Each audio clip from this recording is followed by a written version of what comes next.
So I've said before that we need to form constitutional militias in every county across the United States.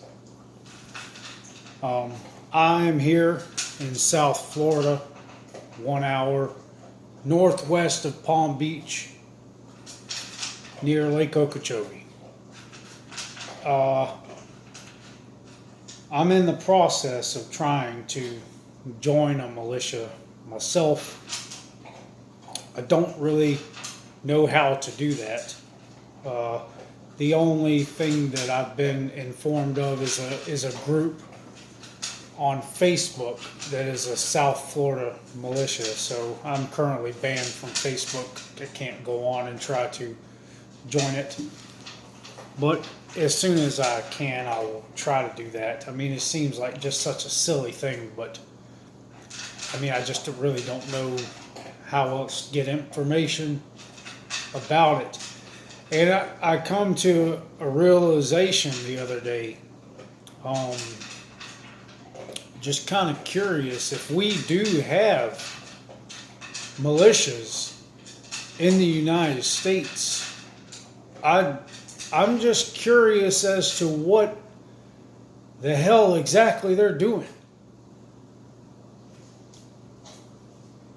I mean, I'm aware that there are protests that are erupting all across the country. I'm aware that a lot of people are taking a lot of action, and I'm very glad to hear that, to see it. Um, in the area of which I live, I I would say, although I don't know or you know meet everyone in the area, but I would say I'm definitely probably one of the most extreme as far as wanting change and wanting to take action for change. I don't know anyone. It's hard to get people to want to take action. Most people just want to watch TV, you know. But I'm just curious, what are these militias doing? I haven't seen or heard of any action being taken. I mean, the founding fathers of the United States and all the men that stood with them, that died with them, that laid their blood on the ground, they didn't petition, they didn't protest, they didn't beg, they didn't do any of the things that we are doing. And that may be because they knew that that is not how you deal with these kind of people. They don't understand these things. You have to understand that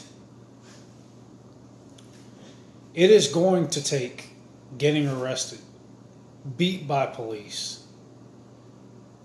possibly and most likely killed by police officers. You have to understand that police officers are the standing army that the founding fathers warned us about. They protect all laws written by politicians, and they will protect those laws with their lives. They do not protect us. They will beat us down to the ground, handcuff us, throw us in jail, and if possible, they will murder us. They will protect the government. And I'm aware that not all police are that way. There are several sheriff's departments that have written letters to governors saying that they will not violate their oath to the Constitution, and that is a great thing. But the sad part of that is it is a few departments.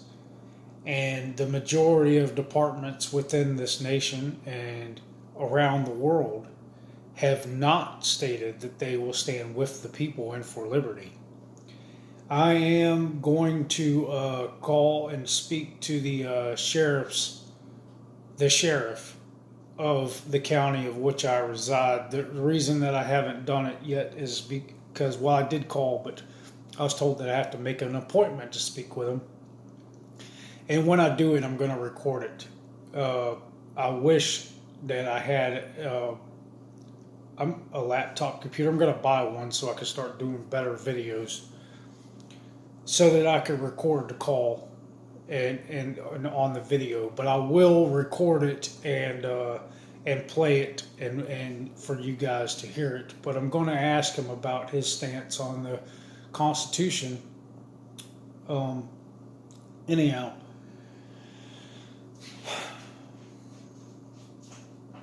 you know, as I've said before, I'm an anarchist, and I've said before that people may wonder why an anarchist would rally behind something like the Constitution, because it is a government document. Well, I'll state once again that the Constitution and the founding fathers of the United States, the people who wrote it, are as close to anarchists as any people would ever be that would form a government. They believed in freedom.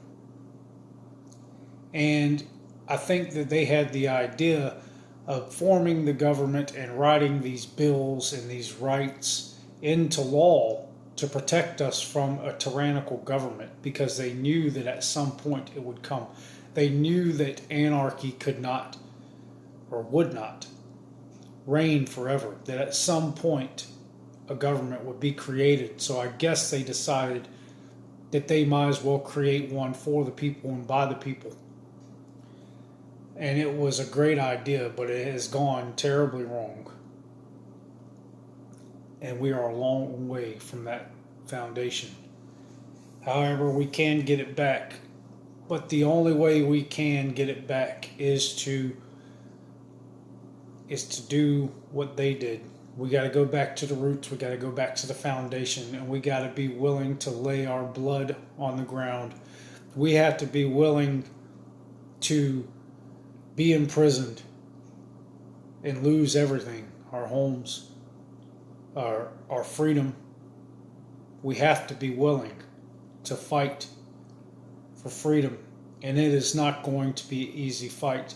These people are prepared for an uprising. They are prepared for it, and I would even go as far as to say they are anticipating it and are more than eager to squash us like the vermin they believe we are when we do rise up. But I say that it is something that has to be done, and you know, I would rather go down fighting than just submit to what these people are trying to do. Patrick Henry said, "Give me liberty or give me death." That is the attitude, that is the perspective, the mindset that founded a nation of freedom. And if you want to live in a nation that is free like that, if you want your children and grandchildren to live in a nation that is free like that, a world that is free like that, we have to make it so. No one is going to do it for us.